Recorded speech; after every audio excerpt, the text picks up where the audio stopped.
My chosen family are the ones who make me happy, Emma said, raising her glass, and everyone applauded. Then she looked directly at me and declared, "You can leave." I stood up, trembling, but Nathan also stood up, and what he did next left everyone speechless. But let me tell you how we got to that moment that changed my life forever. 3 hours earlier, I was in my room finishing getting ready for my daughter's wedding. My wine-colored dress was perfectly ironed, every wrinkle removed with the care of someone who wanted to be flawless. At 65, I still worried about making a good impression on Emma.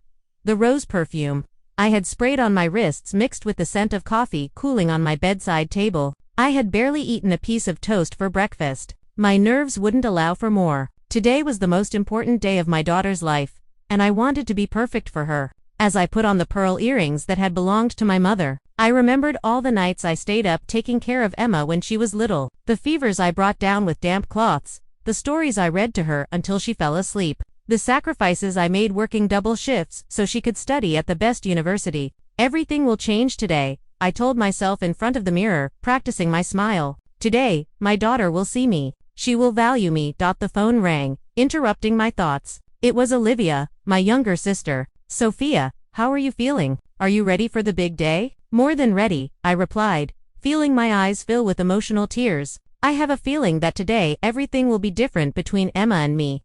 Olivia was silent for a moment. She knew our history. She knew how complicated our relationship had been in recent years. Since Emma moved in with Nathan, the visits had become scarcer, the calls colder, the encounters more tense. "Just take care of yourself, sister. Don't expect too much." But I had already made my decision. Today would be the day of our reconciliation. Today, my daughter would give me the place I deserved in her life after so many years of coldness and distance. I took the gift I had prepared for the couple, a fine china set that I had been paying for in installments for a whole year. Each plate represented an apology. Each cup was a chance to start over. I had sold my wedding ring to pay for it in full. The taxi arrived promptly at 2 p.m. Throughout the entire journey to the church, I couldn't stop smiling as I imagined the moment Emma would see me. I visualized the hug we would share, the sweet words we would exchange, the mutual forgiveness that would seal our wounds.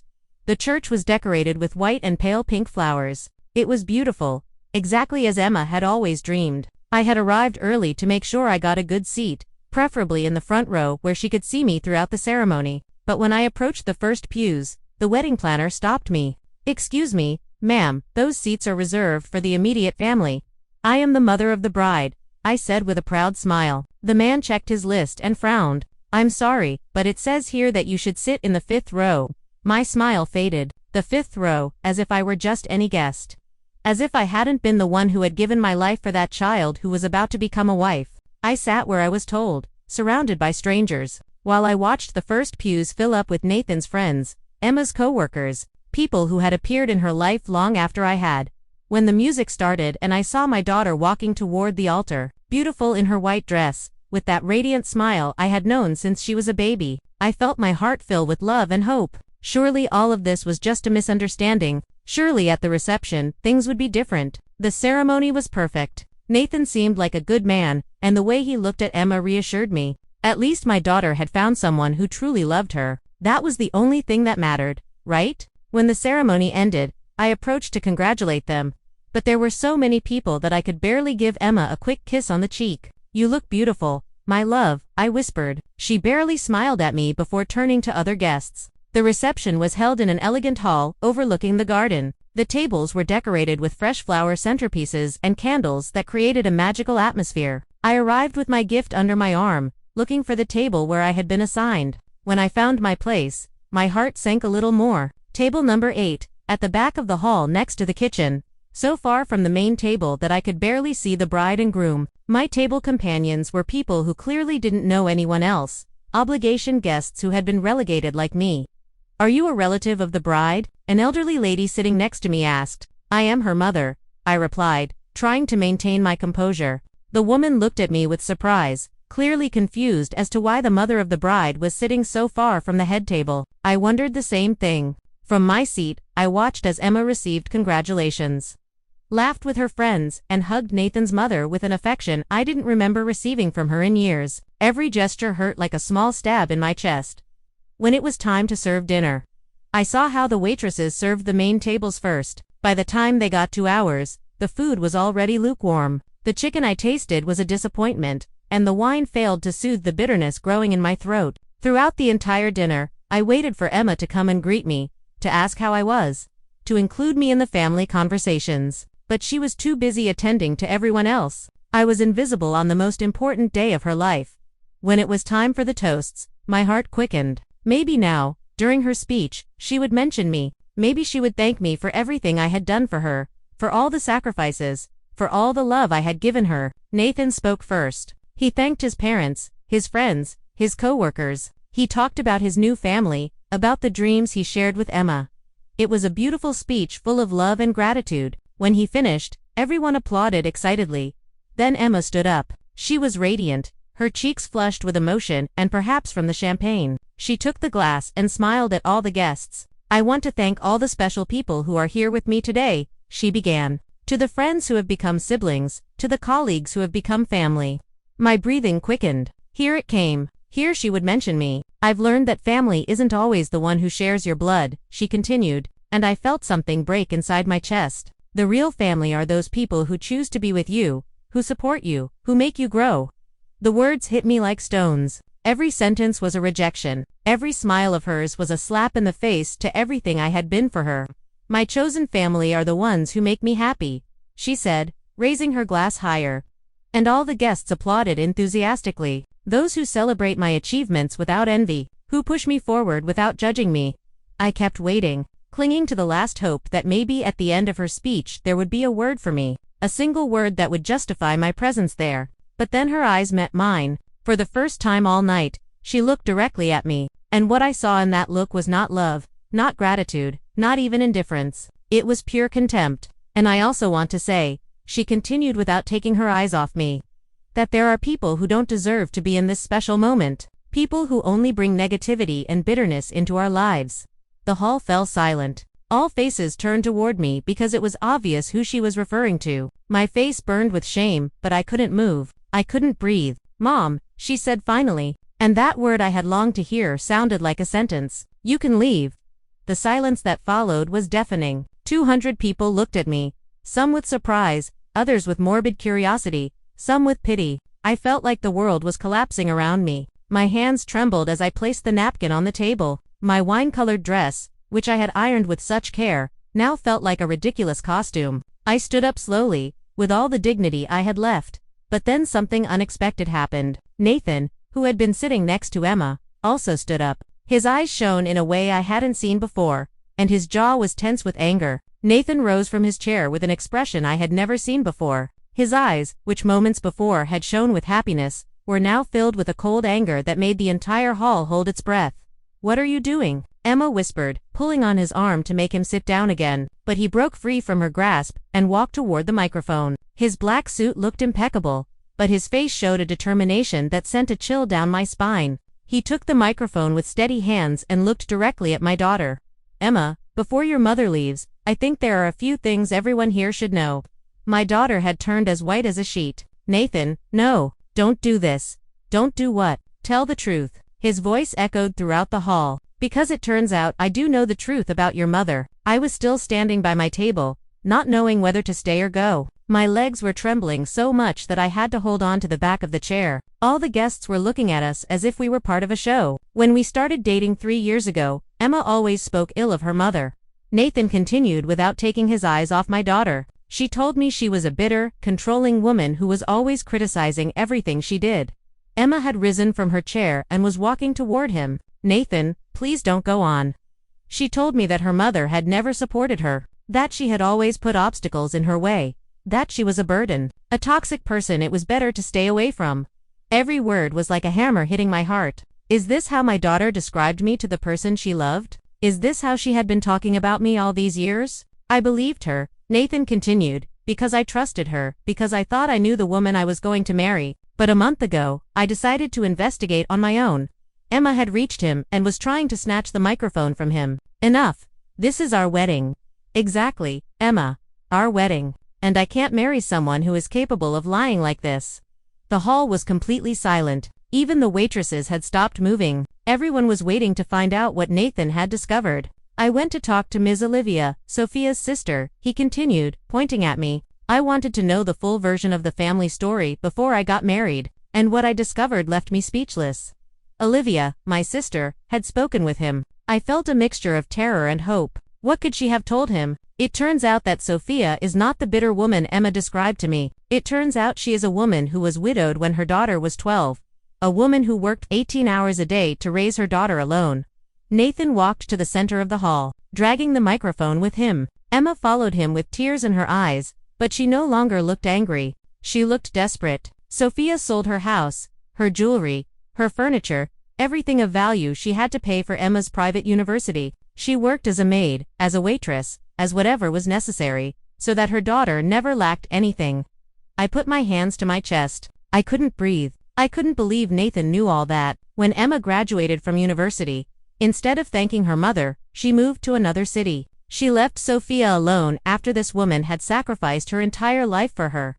Nathan, please, Emma shouted, but he didn't stop. And during these 3 years we've been together, do you know how many times Emma has gone to visit her mother? How many times has she called her to ask how she is? The silence was so thick you could cut it with a knife. 3 times. 3 times in 3 years. And every time Sophia called her, Emma rejected the call. Every time her mother sent her a message, Emma ignored it. Tears started rolling down my cheeks without my being able to control them. All those unanswered calls, all those messages read but not answered. He knew everything. But what impressed me the most, Nathan continued, was discovering that Sophia continued to send Emma money during her first year after university. Money she needed for her own expenses, for her medicine, for her food. Emma had stopped in the center of the hall. She no longer tried to stop him. She was standing there, her white dress seeming to have lost all its shine, crying silently. And when Emma finally got a stable job, do you know what she did? She told her mother she didn't need her anymore, that it was time for each of them to go their own way. Nathan approached me. His eyes no longer showed anger, but a deep sadness. Mrs. Sophia, I didn't know any of this when I invited you to this wedding. I thought you were the terrible woman Emma had described to me, but now I know that you are the bravest and most generous woman I have ever met.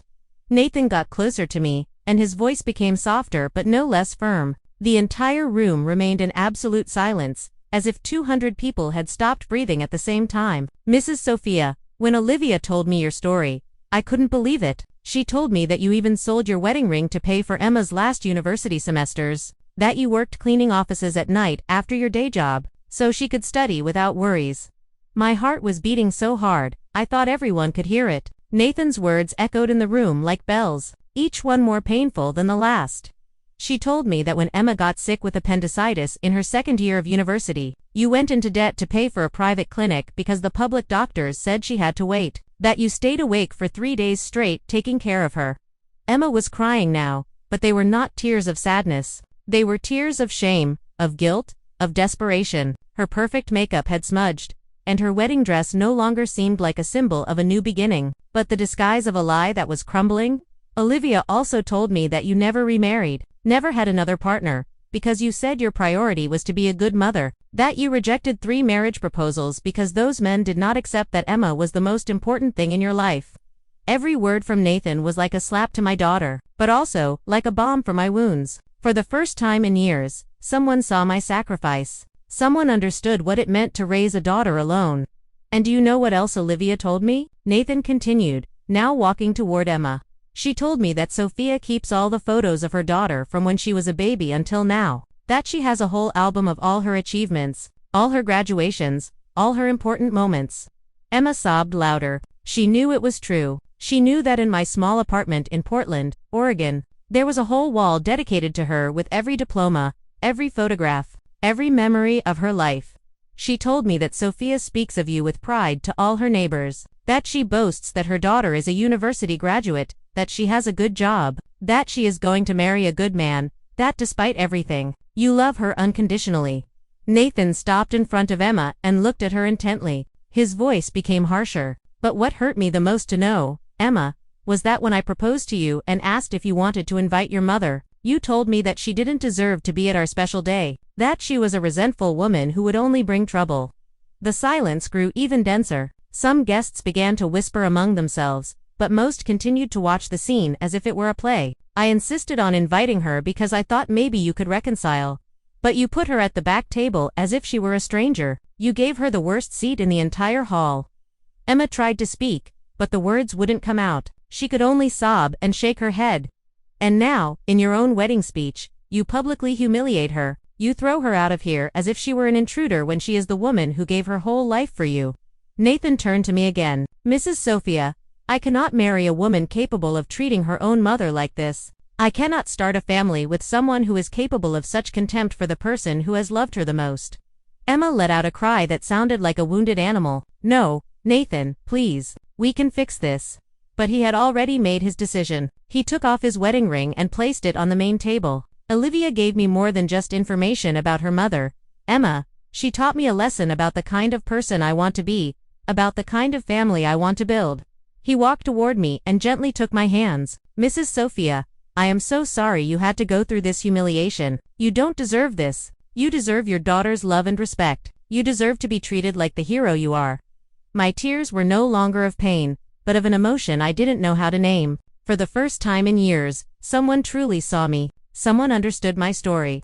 "Ladies and gentlemen," Nathan said, addressing the entire room. "I regret to inform you that this wedding will not take place. I cannot join my life with someone who is capable of such contempt for her own family."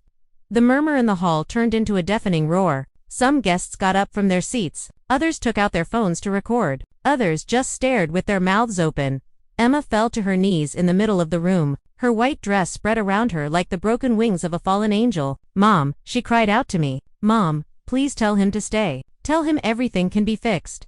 But I had already started walking toward the exit. I walked to the exit of the room with trembling legs, but with my head held high. Every step echoed in my ears like a drum. The whispers of the guests intensified behind me, but I no longer paid them any attention. For the first time in years, I felt seen, validated, respected. "Mom, wait." Emma's desperate cry cut through the air like a knife. "Please don't leave like this."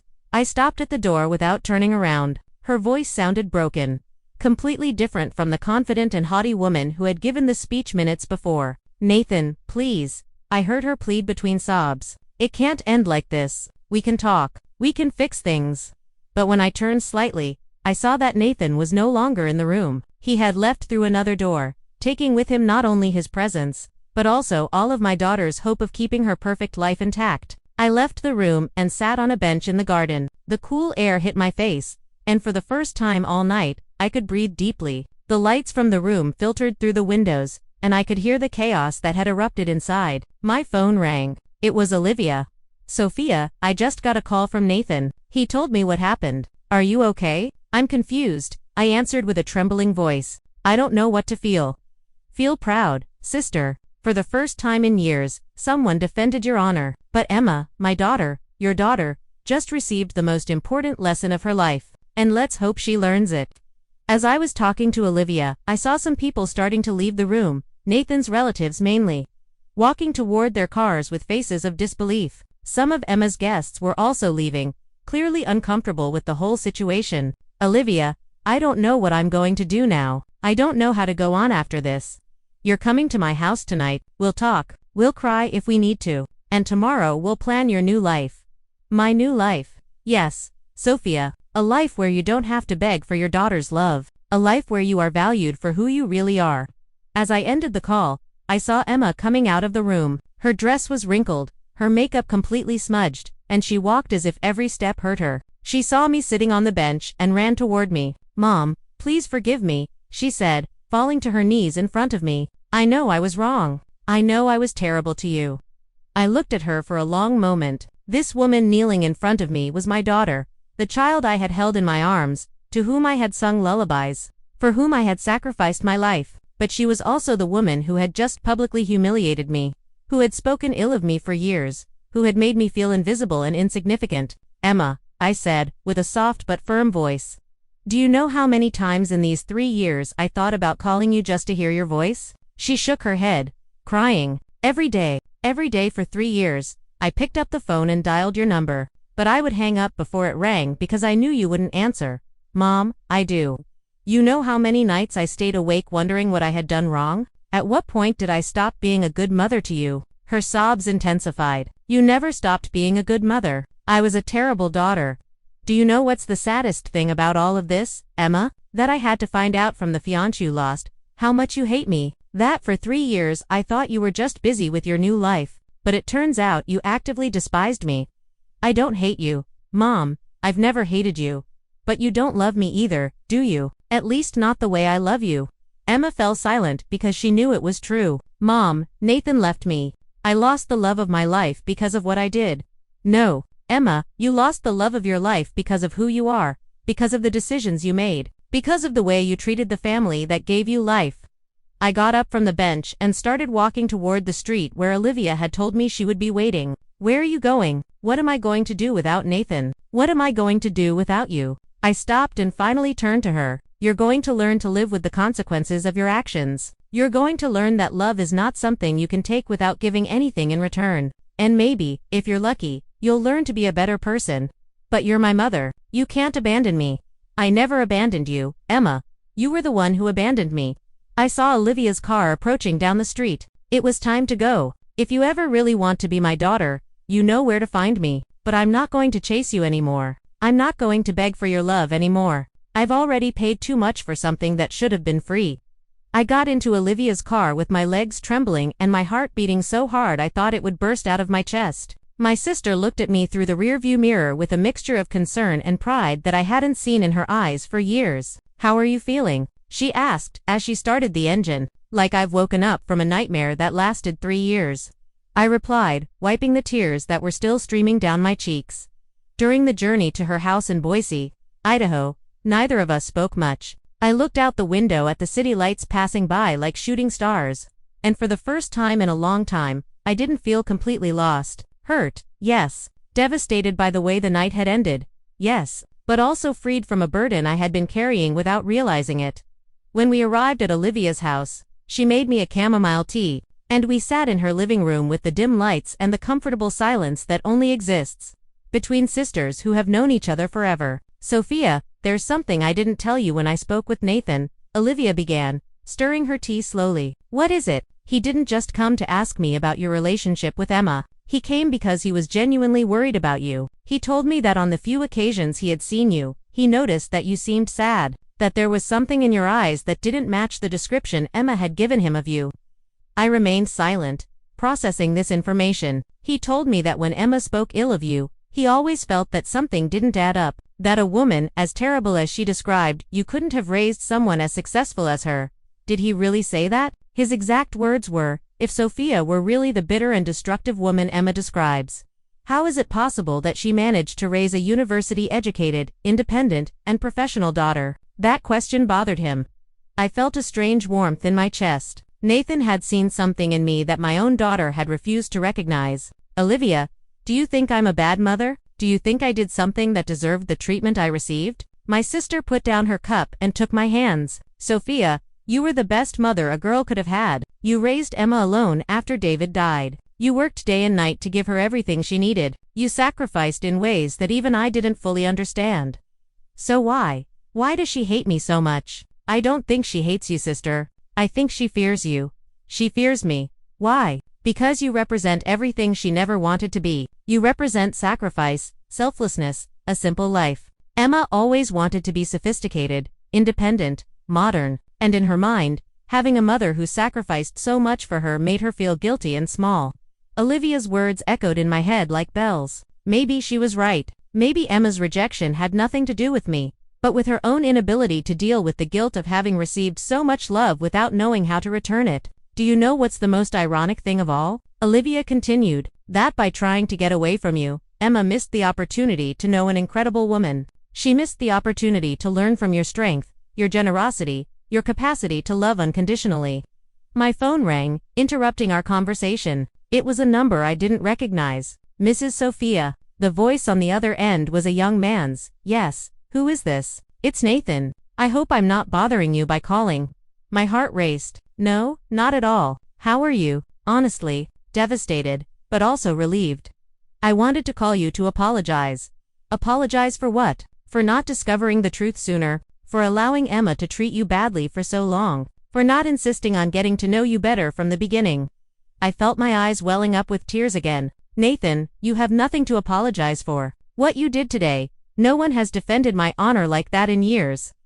Mrs. Sophia, there's something else I want to tell you. After I left the hall, I went to talk to some of Emma's friends who were at the wedding. I wanted to better understand how she became the person she is. And what did you discover? That you are not the only person Emma has treated badly. Her co-workers told me that she always speaks disparagingly of people she considers inferior to her. Her boss told me that she is known for being cruel to the cleaning staff, to the waiters, to anyone in a service position.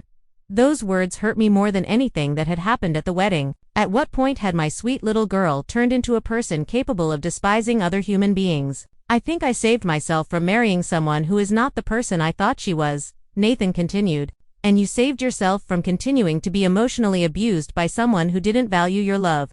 I don't know what to say. Don't say anything. I just want you to know that there are people in this world who value you, who see your kindness, who recognize everything you've done, and that you deserve much more than what you've received. When I hung up the phone, Olivia was looking at me with a sad smile. See, I told you that boy saw in you what Emma refused to see. That night, I slept at Olivia's house for the first time in years. And to my surprise, it was the most peaceful night I had had in a long time. I woke up at dawn feeling something strange in my chest. It wasn't exactly happiness, but it wasn't the crushing sadness I had carried for so long either. It was something like peace. Olivia was already awake, making coffee in the kitchen. The aroma transported me back to our childhood when Mom would make us breakfast before school, and everything seemed simpler. Good morning, sister. How did you sleep? Different, I replied as I poured myself a cup, as if I had left something very heavy behind. As we had breakfast, my phone started ringing insistently. It was Emma. I declined the call. It rang again. I declined it again. On the third call, Olivia looked at me. Are you going to answer her? Not today. Maybe not for several days. I need time to process everything that happened. That sounds good. For the first time in years, you are in control of this relationship. But Emma didn't give up easily. When I didn't answer her calls, she started sending text messages. First were desperate apologies, then reproaches, then please, and finally veiled threats about her emotional state. Mom, please answer. I'm heartbroken. I can't live without Nathan. It's all my fault, but it's also your fault for not teaching me to value what I had. I'm thinking of doing something drastic if you don't help me. Olivia read the messages over my shoulder and shook her head. It's pure emotional manipulation, Sophia. Exactly what she has been doing to you for years, only now she's more desperate. She was right, but that didn't make it any less painful to read those words from my own daughter. 3 days later, while Olivia and I were organizing some of my things that I had gone to get from my apartment, someone knocked on the door. It was Emma, but not the perfect, put-together Emma I had seen at the wedding. This Emma had deep dark circles, dirty hair carelessly tied back, and clothes that looked like they had been worn for several days. Mom, please, I need to talk to you. Olivia stood between us. Emma, your mother is not ready to see you yet. She's my mother. I have the right to talk to her. No, I said, appearing from behind Olivia. You no longer have any right over me that I don't decide to give you. Emma looked genuinely surprised by my response. She was used to me immediately giving in to any of her demands. Mom, please. Nathan left me. I lost my job because I haven't been able to function since the wedding. I'm losing my apartment because I can't pay the rent. I need you. You need me. Or do you need me to solve your problems like I've always done? Both. You're my mother. You're supposed to help me when I'm in trouble. There it was. The expectation that I should save her without her having to give anything in return. The same toxic dynamic that had defined our relationship for years. Emma, at any point during these 3 days, have you asked yourself how I feel? How the public humiliation you put me through affected me? She fell silent, clearly not having considered that possibility. Have you wondered if I'm also suffering? If I also need emotional support after discovering that my only daughter has been speaking ill of me for years? Mom, I know, Emma. For years, you have trained me to put your needs before mine, to sacrifice my well-being for yours. But not anymore. What do you mean? I mean that if you want to have a relationship with me, it's going to be on my terms. You're going to have to prove to me that you value my presence in your life, not just the problems I can solve for you. I'm asking for your forgiveness. No, you're asking for a rescue. There's a very big difference. Olivia put a hand on my shoulder, a silent gesture of support. Emma, I continued, if you really want my forgiveness, You're going to have to work to earn it. You're going to have to show me that you understand the damage you did to me and that you are willing to change. How? What do you want me to do? First, I want you to go to therapy. I want you to understand why you are capable of treating the people who love you so badly. That's ridiculous. Second, I want you to reflect on why you lost Nathan. It wasn't because I ruined your wedding. It was because he saw who you really are, and he didn't like what he saw. Emma started to cry, but this time her tears seemed more genuine. Third, if one day, after doing that inner work, you want to try to rebuild our relationship, you're going to have to start from scratch. You're going to have to get to know me as a person, not just as your problem-solving mother. I don't know how to do that. That's your job to learn. I already did my job, raising you and giving you all the tools to be a good person. What you do with those tools now is completely up to you. Emma stood at the door for a moment longer, as if waiting for me to give in, to go back to my usual pattern of rescuing her immediately, but this time, I didn't. Mom, what if I can't? What if I'm not capable of changing? Then you're going to have to live with the consequences of your decisions, like any adult. I watched her walk slowly down the street with her shoulders slumped and her head bowed. For the first time in my life, I didn't run after her to comfort her. 2 weeks after that encounter with Emma, I received a call that would change my perspective unexpectedly. It was Nathan. Mrs. Sophia, I hope I'm not disturbing you. Could we meet for coffee? There's something important I want to propose to you. We met at a downtown coffee shop in Boise, Idaho. A small, cozy place that smelled of cinnamon and freshly brewed coffee. When I arrived, he was already waiting for me at a table by the window.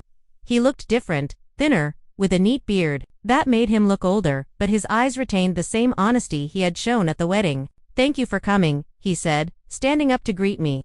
I know this must be strange for you. A little, I admitted as I sat down. But after what you did for me, I feel I owe you at least to hear you out. Nathan ordered 2 coffees and fell silent for a moment, as if organizing his thoughts. Mrs. Sophia, I've been thinking a lot about you these past 2 weeks. About your story, about everything you sacrificed for Emma, about the injustice of how you've been treated. That's very kind of you, but no, let me finish, please. I've made a decision that might seem crazy to you, but I need to tell you about it. He looked me straight in the eye. I want you to be my partner in a project I'm starting. Your partner? I don't understand. I'm an architect, as you know, but I've always had a dream of creating a community center for older women who have gone through situations similar to yours. Women who have been made invisible by their own families, who have given everything and haven't received the recognition they deserve. I felt my heart race. I've been researching, and there are thousands of women like you, especially in our community, women who raised their children alone, who sacrificed their whole lives and are now alone because their children no longer need them. Nathan, that sounds beautiful, but I don't know anything about running a community center. But you know everything about being a strong woman who has overcome adversity. You know everything about sacrifice, about resilience, about loving unconditionally. That's exactly what these women need to see. That it's possible to rebuild yourself after being discarded by those we love most. His words resonated within me like music. For the first time in years, someone was offering me the chance to use my experience for something meaningful, something bigger than my own pain. I have the plans. I have part of the funding. I have the permits. What I'm missing is someone who truly understands the women we're going to serve. Someone who can be an example that you can get through it. Why me? You barely know me. Because at that wedding, when you got up from that table with all the dignity in the world, when you walked toward the exit with your head held high, despite the humiliation, I saw something I hadn't seen in a long time. I saw a woman who hadn't given up. I saw pure strength. Nathan took a folder from his briefcase and placed it on the table. These are the blueprints. The center would have craft workshops, support groups, recreational activities, even a small cafe where women can work and generate income. Everything designed for women like you. I opened the folder and saw detailed drawings of a beautiful building with gardens. Spacious rooms full of light, cozy spaces designed to make people feel valued and respected. Nathan, this is incredible, but I don't have money to invest. I don't need your money. I need your soul, your experience, your wisdom. I need you to help me understand what these women really need because I can design the most beautiful building in the world. But if you don't understand the heart of the people who are going to use it, it will be useless. As he spoke, I saw an elderly woman walking alone down the street, through the windows. carrying grocery bags with difficulty. She reminded me of myself a few weeks ago, invisible, carrying a weight no one else wanted to carry, with no one to notice her effort. Do you really think I could do it?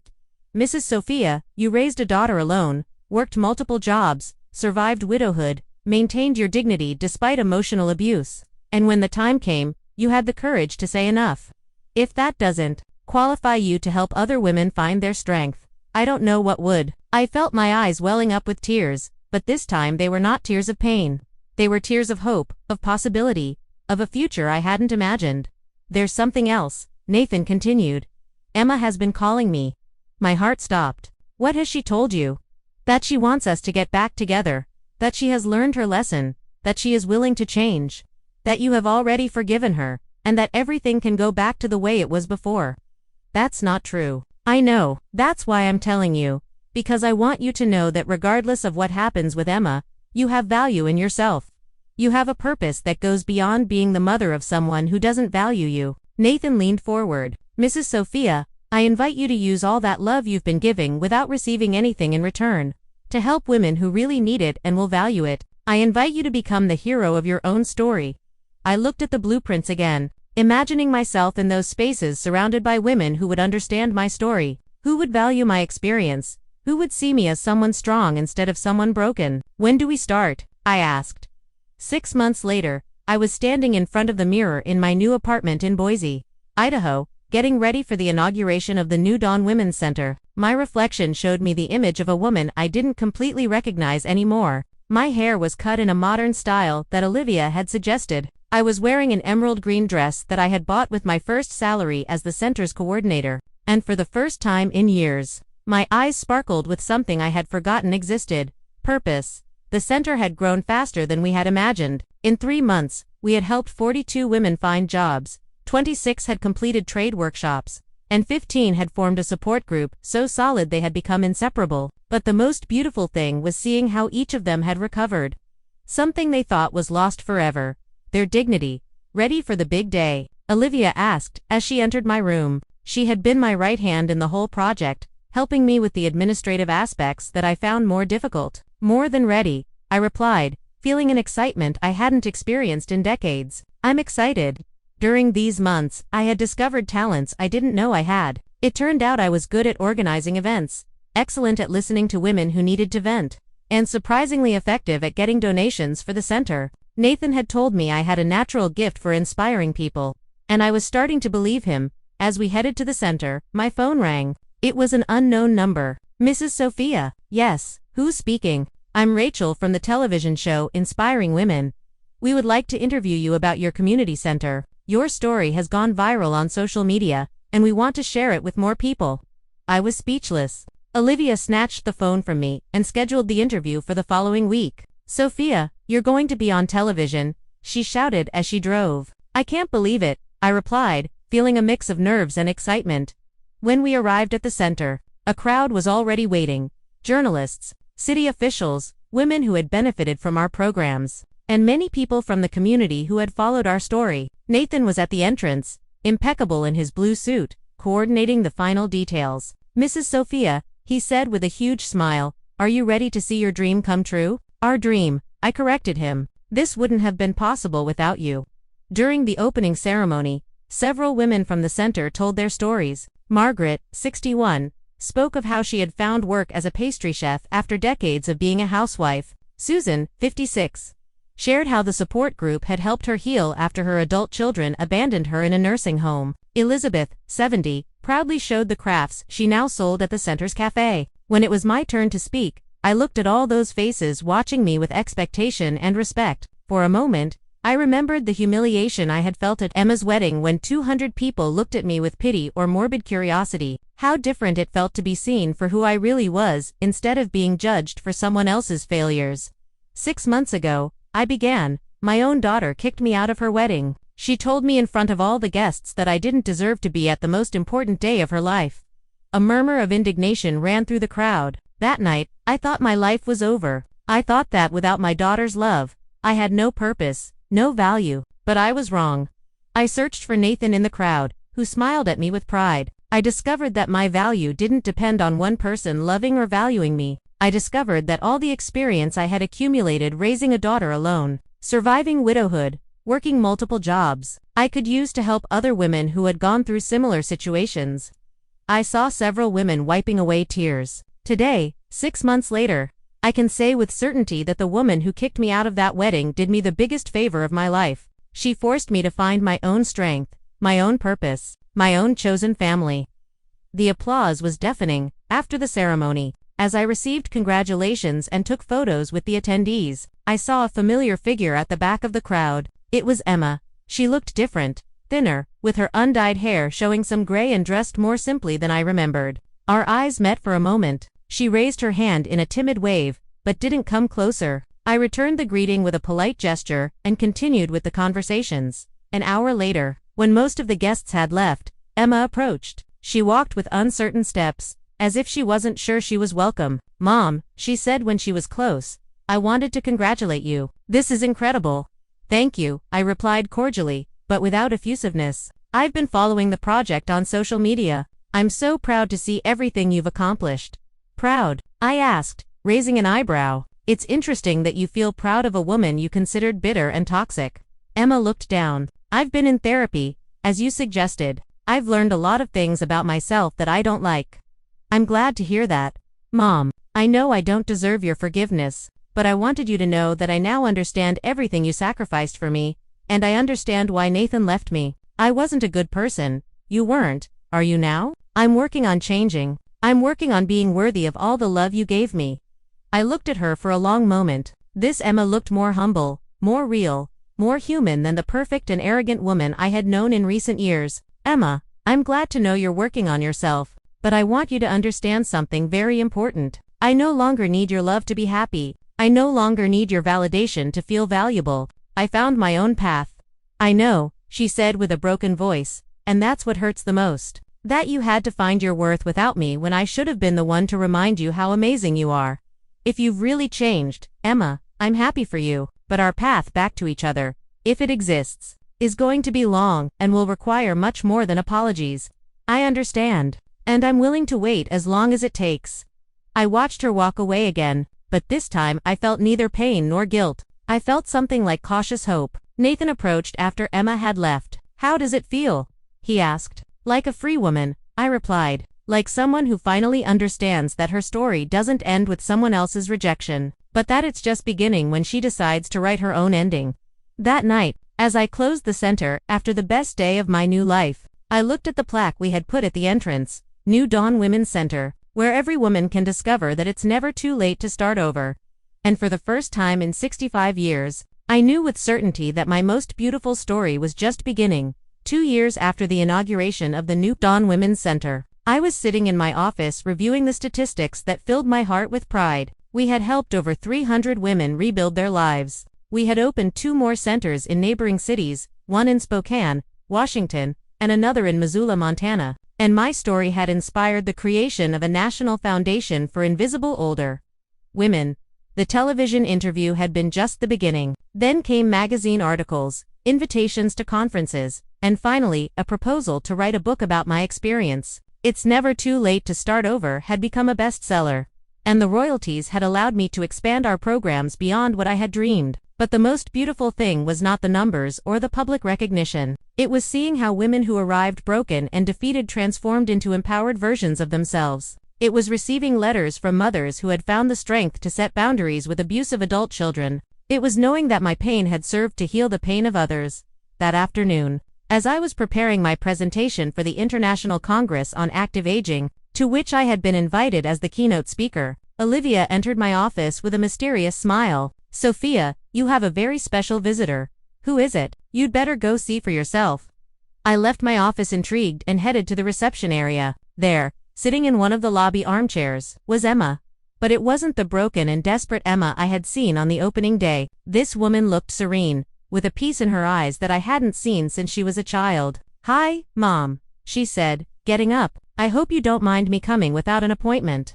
"Not at all. How are you?" "Good, really good." For the first time in years, we sat in the common area of the center, surrounded by the soft murmur of women working on their projects, talking in support groups, who had simply found a place to feel valued. "Mom, I wanted to tell you a few things. I've continued in therapy for these 2 years. It hasn't been easy, but I've learned to face things about myself that I had been avoiding my whole life. I'm glad to hear that. Emma, I've learned that my cruelty toward you came from my own insecurity, that I felt guilty for everything you had sacrificed, and that it was easier to make you the villain than to accept that I was an ungrateful daughter. Her words came to me with an honesty I hadn't heard in years. I've also been doing volunteer work at a shelter for battered women. At first, I thought it was to redeem myself with you. But then I realized I was doing it for myself, to understand what it really means to serve others without expecting anything in return.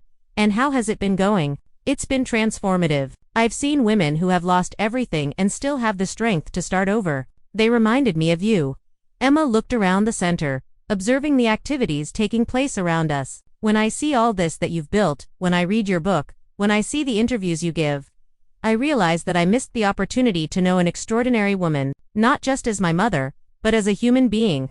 Emma, let me finish, please. I know I have no right to ask you for anything. I know I've lost the privilege of being your priority.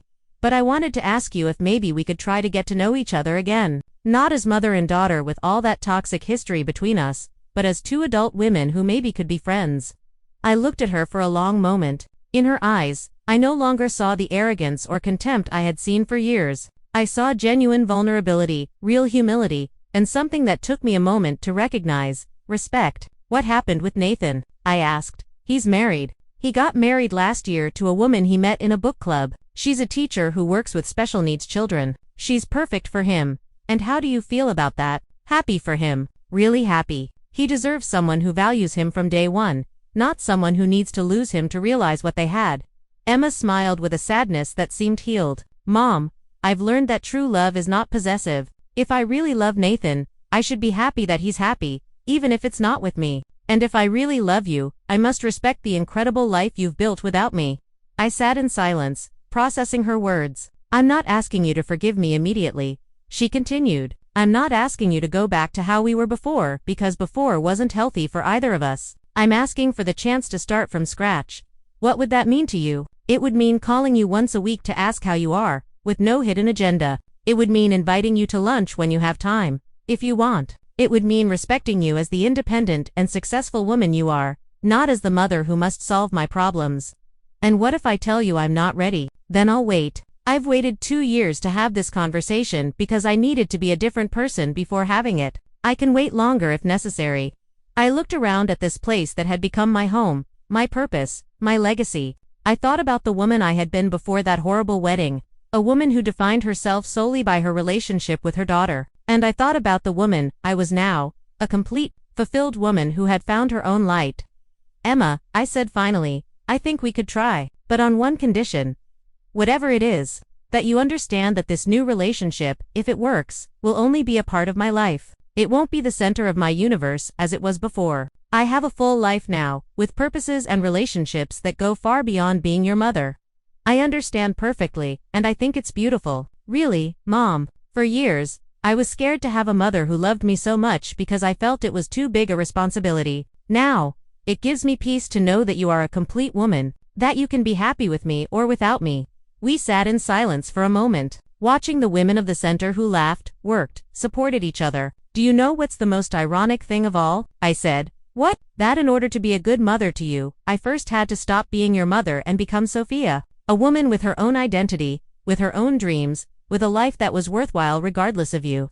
And now, can you be both? I smiled, looking toward the future that stretched before me, full of possibilities I hadn't imagined at 65. Now I can be whatever I want to be. And that, my dear daughter, is the most important lesson I can teach you. It's never too late to discover who you really are when you stop defining yourself by what others need from you.